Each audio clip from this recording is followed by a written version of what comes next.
तो वर्ण विक्षेपण में क्या हुआ था कि श्वेत प्रकाश क्या रंग में बटा था? 7 रंग। तो 7 रंग में बटा तो सबसे ऊपर क्या होता है? लाल, और सबसे नीचे क्या होता है? बैगनी। लाल का तरंगदैर्घ्य जो होता है, लाल का तरंगदैर्घ्य सबसे अधिक होता है, सुनिएगा, और बैगनी का सबसे कम होता है। लाल का सबसे ज्यादा और बैगनी का सबसे कम। इधर फोकस कर लीजिए। लाल का सबसे ज्यादा होता है, बैगनी का सबसे कम। लेकिन अपर्तनांक का कहे थे, अपर्तनांक कहे थे कि बैगनी का सबसे ज्यादा अपर्तनांक होता है और लाल का अपर्तनांक सबसे कम होता है। और बीच वाला रंग को हम क्या बोले थे? हरा बोले थे। और बोले थे कि हरा रंग जो होता है, से हरा रंग में न ज्यादा इफेक्टिव पावर है, ना आपको ज्यादा हानि पहुंचाएगा, इसीलिए बैठ जाइएगा। इसीलिए डॉक्टरी में डॉक्टर लोग क्या करता है? हरा रंग का क्या करता है? प्रयोग करता है। अब हम लोग आज देखेंगे जरा सा रंगों का मिश्रण, कि रंग का मिश्रण कैसे होता है। तो इसके बाद हम लोग देख रहे हैं रंगों का मिश्रण। अब बताइएगा आप लोग, पहले प्राथमिक रंग जानते हैं? प्राथमिक रंग क्या है? आप लोग भी देखेंगे गिटी वाले। प्राथमिक रंग क्या है? तो प्राथमिक रंग होता है लाल, हरा और नीला। लाल, हरा, नीला को प्राथमिक रंग कहा जाता है। टेलीविजन का स्क्रीन जो होता है, स्क्रीन होता है, वो प्राथमिक रंग से ही मिलकर बना है, लाल, हरा और नीला। अब आप लोग सब पूछते हैं, एक त्रिभुज फॉर्मूला याद रखना है जो बड़ी काम की चीज है। आप देखिए, सबसे शीर्ष पर लाल ले लीजिएगा और सबसे नीचे का है, यहाँ पे हरा ले ले, और यहाँ पे क्या ले लेते हैं? नीला। अब बताइएगा, सीधा यहाँ आएगा और एक यहाँ जाएगा और एक है से यहाँ जाएगा। ये बीच में जो होगा, बीच में, तो बीच में होता है कौची? सफेद हो जाता है। अब सफेद हो गया, बताइए लाल और हरा मिलकर क्या बनेगा? पीला। यहाँ क्या बनेगा? मैजेंटा। और यहाँ बनेगा कौची? पीकॉक, नीला। अब बताइएगा, एक काम करिएगा, सिंपल सी बात देखिए, हम कैसे याद कर लिए हैं। लाल, हरा और नीला है प्राथमिक रंग। बताइएगा, लाल और हरा मिलकर क्या बनेगा? पीला बनेगा। अब बताइएगा, हरा और नीला मिलकर क्या बनेगा? पीकॉक नीला बनेगा। और लाल और नीला मिलकर क्या बनेगा? मैजेंटा। लेकिन अगर लाल और पीकॉक नीला मिला तो क्या बनेगा? और हरा और मैजेंटा मिला तो क्या बनेगा? और पीकॉक पीला और नीला मिला जाएगा तो क्या बनेगा? एक बात बताओ, तो यहाँ से ही ज्ञान मिला हमको कि इस शीर्ष पर जो है से प्राथमिक रंग है, और मध्य वाला जो रंग होता है उसके द्वितीयक रंग है। क्या बोलते हैं? द्वितीयक रंग। अब बताइएगा यहाँ बैठे हुए छात्र, द्वितीयक रंग क्या है? द्वितीय रंग क्या है? तो देखिए, पीला हो जाएगा, पीला, फिर एक मैजेंटा हो जाएगा, और एक क्या हो जाएगा? पीकॉक नीला। चलिए, पीकॉक नीला एक हो गया हमको द्वितीय। अब एक लास्ट में आप लोग जान लेंगे पूरक रंग क्या है? पूरक। तो पूरक रंग उसको कहते हैं, दो रंगों के मिल जाने से यदि सफेद रंग बन जाए उसे क्या कहते हैं? पूरक। अब बताइए, लाल और पीकॉक नीला मिलेंगे तो क्या बनेंगे? एक मतलब इसे पूरक रंग कह सकते हैं। तो लाल प्लस कौची? पीकॉक नीला मिलके क्या बन जाएंगे? सफेद। तो इसको क्या कहते हैं? कौन रंग? पूरक रंग। तो रंग के प्रकार के पढ़े? 2 प्रकार के, एक प्राथमिक, 3 प्रकार के। एक प्राथमिक रंग लाल, हरा, नीला। द्वितीय का होता है पीला, मैजेंटा, पीकॉक नीला। और पूरक रंग किसको कहते हैं? तो 2 रंगों के मिलने से। एक बात बताओ, 2 रंग कहे कि मतलब प्राथमिक रंग और द्वितीय रंग। प्राथमिक रंग और द्वितीय रंग को मिला देने से सफेद रंग बनता है। तो चलो प्राथमिक ऊपर से चलते हैं, एक बार रिकॉल कर लेते हैं। बोलो, लाल, वहां चलेंगे ऊपर, त्रिभुज पे ध्यान दो। लाल और हरा मिलेगा, क्या बनेगा? पीला। आगे कहा था? हरा तक। बताओ, हरा और नीला मिलेगा तो क्या बनेगा? पीकॉक नीला। अब उस ओर चलो, हरा और नीला मिलकर क्या बनेगा? मैजेंटा। अब चलो शीर्ष से लाल और नीला, लाल और नीला मिलकर क्या बनेगा? अब चलिए, अब शीर्ष से सीधा आधार पे आएंगे हम, तो लाल और पीकॉक नीला मिलकर क्या बनेगा? अब चलिए, यहाँ हरा आ जाएंगे, तो हरा और मैजेंटा मिलकर क्या बनेगा? कंफर्म हो गए? अब बताइए, नीला और पीला मिलकर क्या बनेगा? कंफर्म हो गए? तो रंग क्या प्रकार के? प्राथमिक रंग, द्वितीय रंग और पूरक रंग। यहाँ तक क्लियर हो गए? अब बताइएगा, यहाँ के बाद हम लोग क्या पढ़े थे? यहाँ के बाद हम लोग पढ़ेंगे वस्तु का रंग। कैसा पढ़ेंगे? वस्तु का रंग। तो बताइएगा वस्तु का जो रंग होता है, वस्तु का रंग कैसा होता है? देखिए वस्तु का जो रंग होता है वो आपका परावर्तन पर निर्भर करता है। कौन सी पर? जौन रंग परावर्तित होकर आपकी आंखों तक आएगी वही रंग को आप देख पाइएगा। जैसे लाल को आप लाल क्यों देख पा रहे हैं? क्योंकि श्वेत प्रकाश में 7 रंग है, 7 में से कौन लौट के आपको आंख तक आया? लाल। तो लाल आया तो लाल दिखेगा, हरा आया तो हरा दिखेगा, और अगर नीला आया तो नीला दिखेगा। कंफर्म हो गया यहाँ तक? अब बताइए, इसी में आप लोग हम एक बात और सिखा दिए। क्या सिखाएं? कि जैसे कि कभी कभी पूछता है कि वस्तु है, क्या है? वस्तु है। इसको मिटा दे, इसको लिख लिए, इसको मिटा देते हैं। देखिए जरा सा, अब यहाँ पे क्या होता है? चलिए यहाँ क्या है? वस्तु का रंग है, और आप क्या देख रहे हैं? कोई किरण में देख रहे हैं। वस्तु का रंग है, आप देख रहे हैं कौन में? बोलिएगा, सफेद किरण में देख रहे हैं, या आप लाल किरण में देख रहे हैं, या आप मान लीजिए कि हरा किरण में। अनेक प्रकार के किरण आपके पास है। बताइए वस्तु यदि सफेद है, वस्तु सफेद है, तो सफेद में कैसा दिखेगा? लाल में, हरा में, नीला में, पीला में। कंफर्म है? माने सफेद को जिस रंग के साथ रंगिएगा उसी रंग में वो क्या करेगा? दिखाई देगा। लेकिन मेरे भाई एक बात और, अगर मान लो कैसा है? हरा है, तो सफेद में अगर देखिएगा तब तो हरा लोगेगा। फिर हरा कहाँ लोगेगा? हरा 2 ठम हरा लोगेगा, एक सफेद किरण में, एक हरा किरण में। ओकरा बाद जौन किरण में देखिए उसको वो हमेशा काला दिखाई देगा।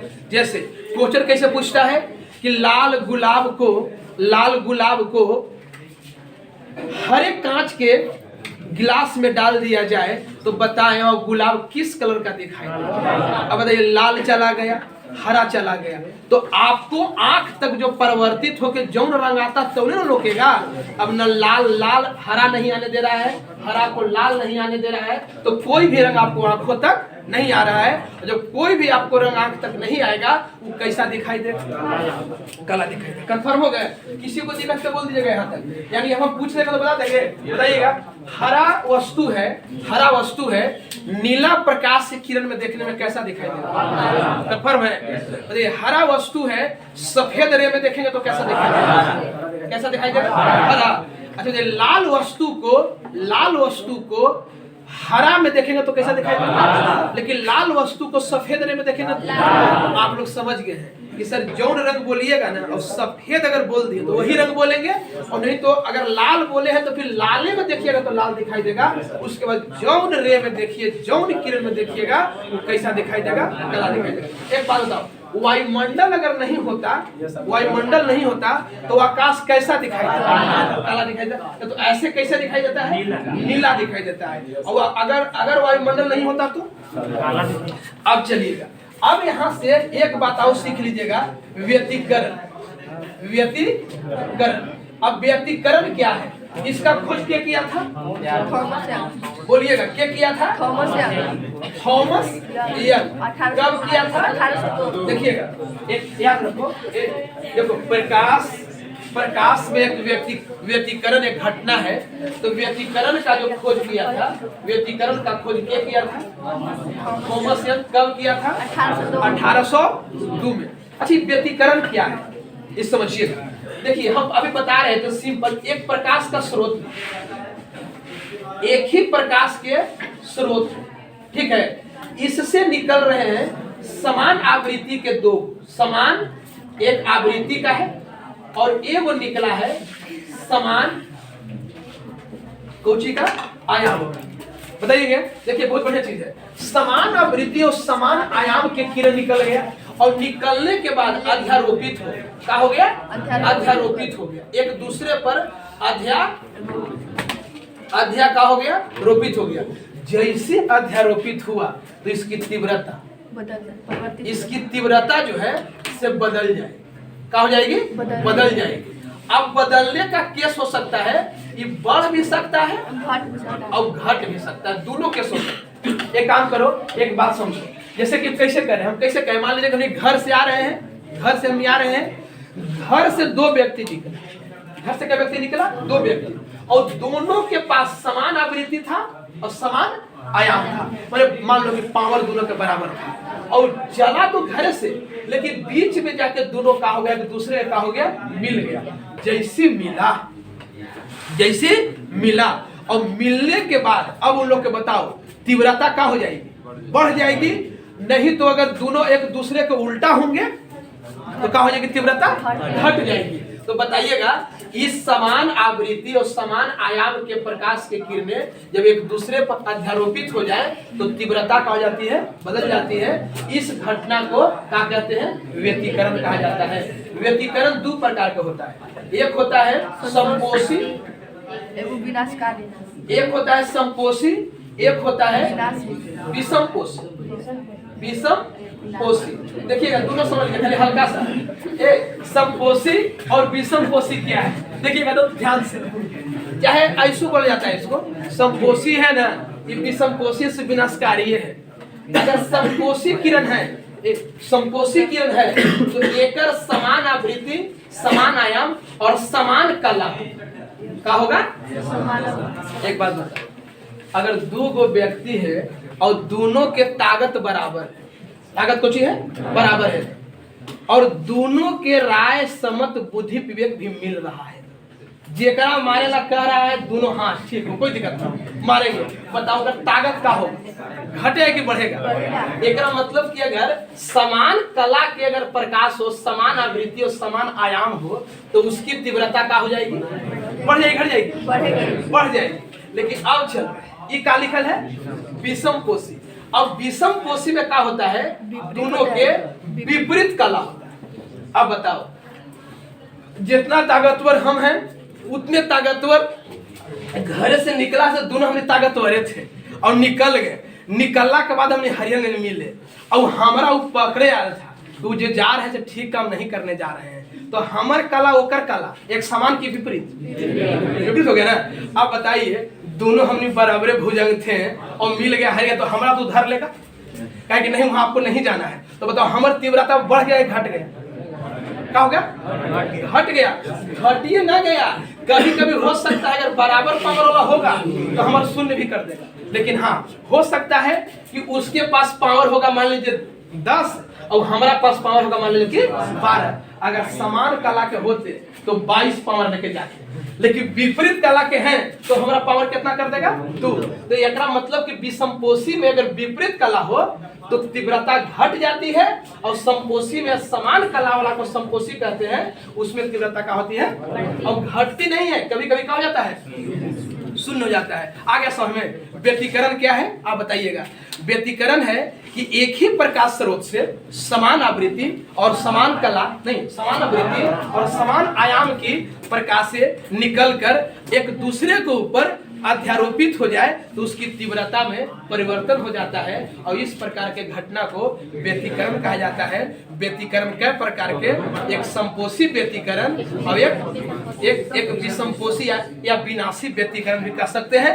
तो संपोषी व्यतिकरण क्या है, समान आयाम समान आवृत्ति तो दोनों में है, लेकिन समान कला का होना चाहिए। समान कला हो जाए ना तो आदमी ताकतवर हो जाता है, याद रखिएगा। ऐसे लॉजिक रखिए, अगर बुद्धि विवेक, घर में अगर 5 लोग हैं, अगर पांचों के एकता है और पांचों के बुद्धि विवेक एक समान है, मारे धालत मान लो कि 4 है, एगो रहता है, एगो घर में एने के मुंह रह के कर दे, इहो अगर एने के कर दिए ना तो परला है फिर, तो ये क्या करते हैं कि एने के मुंह रखेंगे, जैसे नहीं ततराएगा ना कहा नहीं, मतलब कि बात समझ लेना चाहिए, तो नहीं ऐसी कह दिया घूम गया, तो ये है से विपरीत कला क्या है। तो एहनी के तीव्रता क्या करेंगे, कम कर देंगे, कम करेंगे। और कहियो खुदा न खास एने को मुंह घुमा दिया तो एक हम कहते हैं कि संपोषी कौन कला है, समान। आप बताओ, यही तो पहले रहता था, इनका चलते तीव्रता गिरता था, अब आज यहू यही के मुड़ी करके इहो तड़तड़ा रहे हैं। बताओ कोई समझावे वाला है? कोई कौन कला होगी? समान कला। तो तीव्रता घटेगा कि बढ़ेगा? बढ़ जाएगा। लेकिन विषमपोषी में क्या होगा? घटता है। और कभी कभी घटवे ना करता है, कभी कभी क्या हो जाता है? शून्य। कंफर्म होगा, किसी को दिक्कत नहीं है?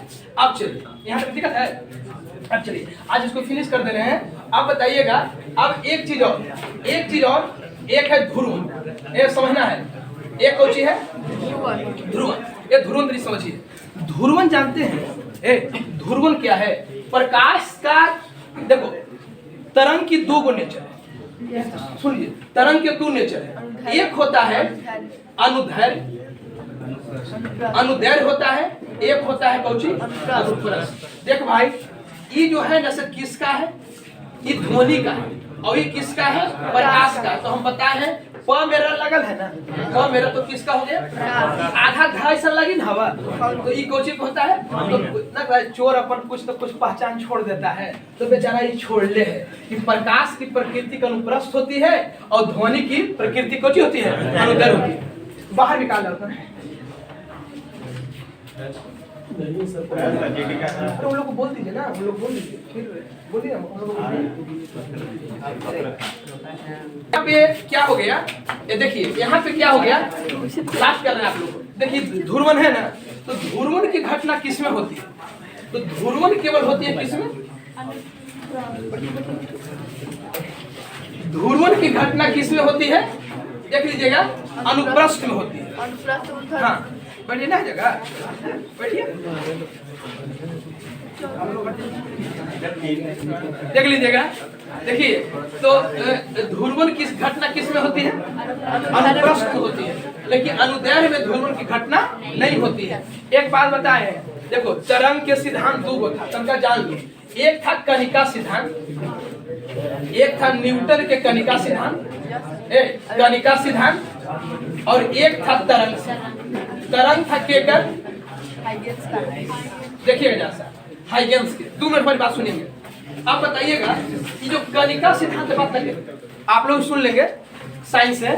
कणिका सिद्धांत है ना, कणिका सिद्धांत न्यूटन साहब ने कहे ना कि प्रकाश जो गमन करेगा वो कण के रूप में गमन करेगा। प्रकाश किस में गमन करता है? कण के रूप में। देखो प्रकाश एक ऊर्जा है, ऊर्जा के रूप में गमन करता है। तो ऊर्जा के पास क्या आएगा? कण आएगा। कण आएगा, एगो छोटे वो कण मानते हैं, और कण अपन ऊपर केकरा बैठा लेगा? ऊर्जा को बैठाएगा, और जहां मन तहां लेके भाग रहा है, ऐसे ऐसे भाग रहा है। वो कौन पथ पर चलता है? सररेखीय पथ। कपार पर बोझ है ओकरा, सररेखीय पथ पर क्या करता है? चलता है। तो न्यूटन साहब का कहे कणिका सिद्धांत में कि प्रकाश की जो ऊर्जा है वह कण के द्वारा एक स्थान से दूसरे स्थान तक पहुंचती है। और कौन पथ पर? सररेखीय पथ पर। इस सिद्धांत को कौन सिद्धांत कहा जाता है? कणिका सिद्धांत। कौन सिद्धांत? कणिका सिद्धांत। लेकिन कणिका सिद्धांत से आप केवल एक अपवर्तन और परावर्तन के ही व्याख्या किया जा सकता है। क्या कहें? अपवर्तन और परावर्तन की व्याख्या किया जा सकता है। लेकिन अब बताइएगा, सुनिए जरा सा, अब बताइएगा अपवर्तन के, लेकिन न्यूटन के कणिका सिद्धांत को मान्यता नहीं मिला। जानते हैं काहे?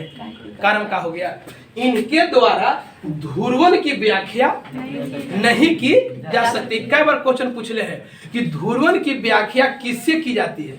कणिका सिद्धांत से कि हाइगेंस के तरंग सिद्धांत से। आंसर आता है हाइगेंस के तरंग सिद्धांत से। तो इसको मान्यता न मिला। तो ये कहा कि अच्छा बताइए मान्यता आप काहे नहीं दे रहे हैं? अपवर्तन और परिवर्तन तो इससे व्याख्या हो रहा है ना। लेकिन न्यूटन से वो गलती बात कहा गया ना कि प्रकाश के चाल सघन में ज्यादा और विरल में कम। और ये जो सीधा उल्टा बात था, सघन में कम होता है और विरल में। और न्यूटन से कहा गया कि नहीं, सघन में ज्यादा, कम कहने तो पास हो जाते हो, सघन में ज्यादा और विरल में कम। तो कहा कि प्रमाणिक रूप से कोची है? असत्य है। इसलिए न्यूटन के कणिका सिद्धांत को मान्यता नहीं मिला। तब बेचारा काबिल बना के हाइगेंस आगे कहा, ए न्यूटन कण के रूप में गमन नहीं करता है, ऊर्जा जाता है, लेकिन के आता है? तरंग आता है, और तरंग के ऊपर के बैठ के जाता है? ऊर्जा। ऊर्जा। ये बड़ा खुश है ऊर्जा। कहा कि हमरा कब खनियो जाही लाओ, चाहे कान पर बैठा के ले चल, चाहे तरंग पर बैठा के ले चल। अगर कान पर बैठा के ले जाएगा तो कनिका सिद्धांत, और तरंग पर बैठा के ले जाएगा तो तरंग सिद्धांत। लेकिन इनका एक बात था, सुनिए क्या है? अमृत अमृत मानी, ये अमृत मानी चल रहा है, सुनना जरूरी है। आप लोग कहते हैं क्या अमृत मानी चल रहा है, प्रवचन चालू है। आप बताइएगा, ये सुनिएगा। हाँ, क्या तो कर रहे थे, लाइन का देखो। हाँ, गण के रूप में गमन करेगा, अभी क्या कुछ अब तरंग के रूप में, तो तरंग के रूप में गमन करेगा। तो ये इनको देखिए, सब में डिमेरिट कुछ न कुछ है। ये तरंग के रूप में है सब कह दिए, लेकिन इनको लगा ना कि तरंग के उत्पन्न करे खातिर कुछ माध्यम की आवश्यकता। क्या की आवश्यकता होगा? माध्यम की। तो माध्यम की आवश्यकता होगा, तो इनको मन में एक बात बना। देखो क्या इनके मन में बात बना, लेकिन आदमी पास हो गया है, लेकिन हल्का सा चकमकाया था, डगमगा गया था कि सोचा कि सूर्य से प्रकाश निकलेगा है, और मान लो कहाँ पहुंचना है, पृथ्वी। तो बीच में इसको क्या मिलेगा? निर्वात मिलेगा। तो गलती सोच रहे हैं हाइगन साहब, सही सोच रहे हैं, लेकिन वो क्या कहे कि एक मतलब कि तरंग को यहाँ तक पहुंचाने में हमको माध्यम चाहिए। का मन उनको बन गया माध्यम चाहिए। अब बताइए माध्यम वो का सोच गए, माध्यम बनाए के कर, तो ईथर के वो माध्यम बना क्या बना लिए। और ईथर के जैसे माध्यम बनाए ना, और प्रकाश जब आया ना, और प्रकाश एक विद्युत चुंबकीय तरंग है, क्योंकि विद्युत चुंबकीय तरंग होने के कारण ही वह निर्वात में भी चल सकता है और माध्यम में भी गमन कर सकता है, और निर्वात में चलने के कारण ही उसे विद्युत चुंबकीय तरंग भी कहा जाता है। तो जैसी प्रकाश भंग आया ना, तो जानते हैं ये धारवा से कंपन करने लगा। क्या करने लगा? तो उनको लग गया ना कि ये धारवा ना कंपन कर रहा है, तरंगवा कंपन कर रहा है। तो उनको मुंह से निकल गया ना कि ओह, प्रकाश अनुदैर्घ्य तरंग। क्या कहा गया? अनुदैर्घ्य। अब बताओ, प्रकाश अनुदैर्घ्य है? कुछ है? तब फिर ओज में एगो वैज्ञानिक था, यंग। अभी ना कल थॉमस यंग, ये बात को लाना पड़ा हमारा। थॉमस यंग था, और एक वैज्ञानिक आउट था बगल में बैठे, उनका नाम था फरेड। ये दोनों कहा कि है जी, क्या बोलते रहते, ये कौन ही बोल दिए आप? अनुदैर्घ्य बोल दिए। और अनुदैर्घ्य जो होता है केकर है? साउंड का है। ये आप गलत बोल रहे हैं। तो कहा गलत का कहा गया ना, कंपन करे। तो अरे महाराज, कंपन हवा करे का इथारवा इथारवा ना कंपन कर रहा है, और आपको मन में कौन सी कंपन लग रहा है? तरंग। इसीलिए वो कहा कि गलत बात है। यह गोफ्रेलो ने बता दिया कि जो प्रकाश है से कैसा है? कंफर्म है? तो क्या हो गया? अब होंगे क्लियर हाइगेंस का और न्यूटन के कनिका सिद्धांत। तो बताइए, न्यूटन के कनिका सिद्धांत से प्रकाश की कौन सी घटना का वर्णन किया जा सकता है? परावर्तन और अपवर्तन। लेकिन न्यूटन ने क्या कहा? प्रकाश को सघन माध्यम में वेग ज्यादा बताया और विरल माध्यम में कम, जो प्रमाणिक रूप से क्या था? गलत था। इसीलिए कनिका सिद्धांत की मान्यता नहीं मिला। तरंग सिद्धांत का मान्यता मिलने का कारण यह था कि इसके द्वारा ध्रुवन की व्याख्या किया जा सकता है। अब बताइए, तो ध्रुवन की व्याख्या किया जा सकता है। कंफर्म होगा? किसी कोई दिक्कत है? अब बताइएगा, ध्रुवन समझ आ गया। अच्छा एक बात बताओ, अध्रुवित प्रकाश कहाँ से निकलता है? देखो, बल्ब से जो निकलता है ना, अध्रुवित प्रकाश। लैंप से निकलता है ना, मोमबत्ती से निकलता है ना, ये सबसे क्या निकलता है? अध्रुवित प्रकाश। यहाँ तक क्लियर हो गए? अब बताइए, अब आप लोग व्यक्तिकरण समझ गए, ध्रुवन समझ गए। अब लास्ट में एक है, लाइट का लास्ट चैप्टर है, एक आप लोग भी पूछ लेंगे जो जीडी के लिए है, दृष्टि दोष। आंख में जो दोष होता है उसको क्या कहते हैं? आंख की दोष को क्या बोला जाता है? दृष्टि दोष। कई प्रकार का होता है? लास्ट में बोल के खत्म करेंगे। 3 प्रकार के कि 4 प्रकार? सबसे पहले होता है कौन? निकट दृष्टि दोष। फिर होता है कौन? दूर दृष्टि दोष। फिर होता है कौन? जरा दृष्टि दोष। ठीक है। फिर होता है कौन? अबिंदुता। अबिंदुता। अब बताइएगा, मेरे भाई, क्या दोष? क्या दोष? आंख में क्या दोष? 4 दोष। निकट, दूर दृष्टि, जरा दृष्टि और अबिंदुता। अब बताएंगे, दूर निकट दृष्टि दोष में क्या होता है? इसमें क्या होता है, निकट दृष्टि दोष में निकट की वस्तुएं ही साफ साफ दिखाई देती है ना। निकट की वस्तुएं ही साफ साफ दिखाई देती है, लेकिन दूर की वस्तु साफ दिखाई नहीं देती। तो कौन दोष हो गया? जैसे एक व्यक्ति है, अब बताइए कौन दोष ओकरा में, किस तरह से पढ़ रहा है? एकरा मतलब कौन दोष है? उसको निकट दृष्टि दोष है। और देखो तो कौन दृष्टि दोष है? तो अब बताइएगा, निकट दृष्टि दोष को दूर करने के लिए कौन लेंस का प्रयोग करें? कौन लेंस? अवतल लेंस। एकरा में एक बताओ, सीखिएगा। इनमें नेत्र गोलक की लंबाई का होता है, नेत्र गोलक की लंबाई बढ़ जाती है, और नेत्र गोलक की लंबाई जब बढ़ेगा तो फोकस दूरी का होगा, फोकस दूरी का होगा जी, फोकस दूरी का होता है, घट जाता है। लेकिन जब फोकस दूरी घट जाएगा तो बताइएगा लेंस तीव्रता, लेंस की क्षमता, फोकस दूरी घटेगा ना तो लेंस की जो क्षमता होता है, तीव्रता का होता है, बढ़ जाता है। क्योंकि फोकस दूरी के उल्टा होता है लेंस की क्षमता होता है। अब बताइएगा, निकट दृष्टि दोष दूर करने में कौन लेंस? अवतल लेंस। नेत्र गोलक की लंबाई का होता है, फोकस दूरी का होता है। अब चलिएगा, दूर दृष्टि दोष को दूर करने के लिए कौन लेंस? एकरा में क्या होगा? दूर दृष्टि दोष में दूर की वस्तुएं ही क्या दिखाई देगी? साफ साफ। आप बताएंगे इनमें कौन सी लगेगा? बोलो, इनमें कौन लेंस? उत्तल लेंस। इनमें नेत्र गोलक की लंबाई क्या होगी? घट जाएगी। फोकस दूरी निकट में अवतल और दूर दृष्टि में उत्तल, ठीक बोल रहे हैं। और नेत्र गोलक की लंबाई में घट जाती है और फोकस दूरी। अब बताओ जरा दृष्टि दोष इसमें क्या होता है कि दूर बिंदु भी प्रभावित होता है और ये नजदीक बिंदु, ये बुढ़ापा अवस्था में ये बीमारी होने का चांस बनता है। तो इसको दूर करने के लिए द्विफोक्सी लेंस का प्रयोग किया जाता है। द्विफोक्सी या एक कहते हैं कुछ बाइफोकल लेंस का उपयोग किया जाता है। अब चलेंगे लास्ट में अबिंदुता। अबिंदुता कब होगा? एक नाम है अबिंदुता। कहीं भी दिखेगा एक बिंदु पर केंद्रित हो जाइएगा। जैसे कि मान लीजिए कोई चीज हम बोलते वर्टिकली खड़ा है, वर्टिकली, तो कोई एक चीज को देख पाएगा, एक रो में जितना भी चीजें खड़ा है सबको एक साथ नहीं देख पाता है। तो उस प्रकार के जो आंख में दोष होता है उसे क्या कहते हैं? अबिंदुता। अब बताइए, अबिंदुता जरा हो जाएगा ओकरा कौची दीजिए? उसको देना होगा आपको बेलनाकार लेंस बना के चश्मा, बेलनाकार लेंस वाला। एक बात आओ देखिएगा, बेलनाकार लेंस हो गया, इनमें कौची है? आपको एक बिंदु पर फोकस कर रहे हैं, वही दिख रहा है, उसके बाद अब कुछ नहीं दिख रहा है। उस प्रकार के दूर करने के लिए क्या लगाइएगा?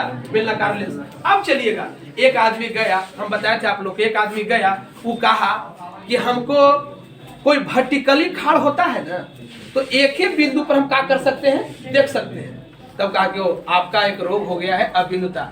मन में डॉक्टर साहब सोच लिए कि इसको बेलनाकार लेंस की जरूरत है, लेकिन फिर वो क्या बोल रहा है? जरा सा रुकिए, हमको दूर के भी न लोकता है और न हमरा नजदीक के लोकता है। तब कहा कि एकरा मतलब ये आदमी के अबिंदुता भी है, ये है, और दूर के लोक ही न रहा है और न एकरा नजदीक के लोक रहा है। तो पहले तो सोचे कि बेलनाकार देते, लेकिन अब कहा कि एकरा कोई उपाय न है, दूसरा लेंस लगाए पड़ेगा। तो ओकरा नाम हो गया गोलीय बेलना। क्या लगाइएगा? गोलीय बेलनाकार लेंस का प्रयोग किया जाएगा। कंफर्म हो गए? अब देखिएगा, एक बार रिकॉल करेंगे, बताएंगे निकट दृष्टि दोष दूर करने के लिए कौन लेंस? दूर दृष्टि के लिए, दृष्टि दोष के लिए बाइफोकल, और अबिंदुता के लिए। लेकिन अबिंदुता के साथ साथ निकट और दूर दोनों प्रभावित होता। कंफर्म हो गए?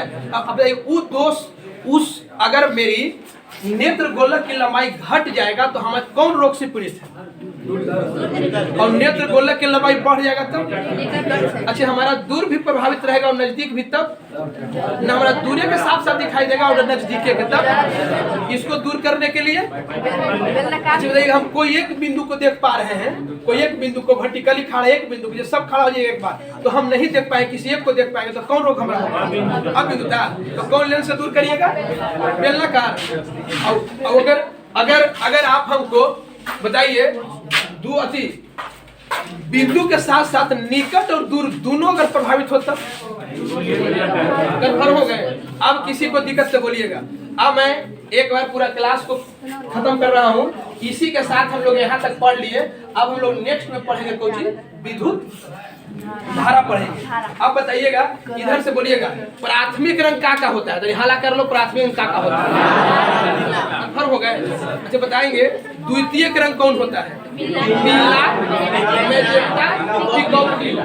अब बताइएगा पूरक रंग क्या है? पूरक रंग होता है दो रंगों को मिलाते हैं, जैसे का बन जाए सफेद रंग, उसको क्या कहते हैं? पूरक रंग। अब बताएं इधर से लाल और नीला रंग के मिला के कौन रंग बनेगा? कंफर्म है? लाल और हरा, लाल हरा, वो नहीं चलो, लाल हरा पीला। अब बताओ हरा और नीला, पीकॉक नीला। अब बताओ लाल और पीकॉक नीला में क्या बनेगा? कंफर्म हो गए? त्रिभुज दिमाग में बैठ गया कि नहीं? आप बताइएगा श्वेत प्रकाश में अगर कोई भी कागज को रखिएगा जो लाल रंग के, तो कौन रंग के लोग? लाल रंग के। अगर लाल को हरा में देखिएगा तो काला, अगर पीला को हरा में देखिएगा तो, और पीला को पीले में देखिएगा तो कोई दिक्कत है किसी को? तो इस प्रकार से अगर हम रंग का क्लियर करें। अच्छा बताइए दूरदर्शन टेलीविजन का जो होता है स्क्रीन किसका बना होता है? प्राथमिक रंग का। कौन कौन? लाल। कंफर्म हो गया ना? इसमें किसी को दिक्कत है? इसी बात से विराम दे बस। जय हिंद।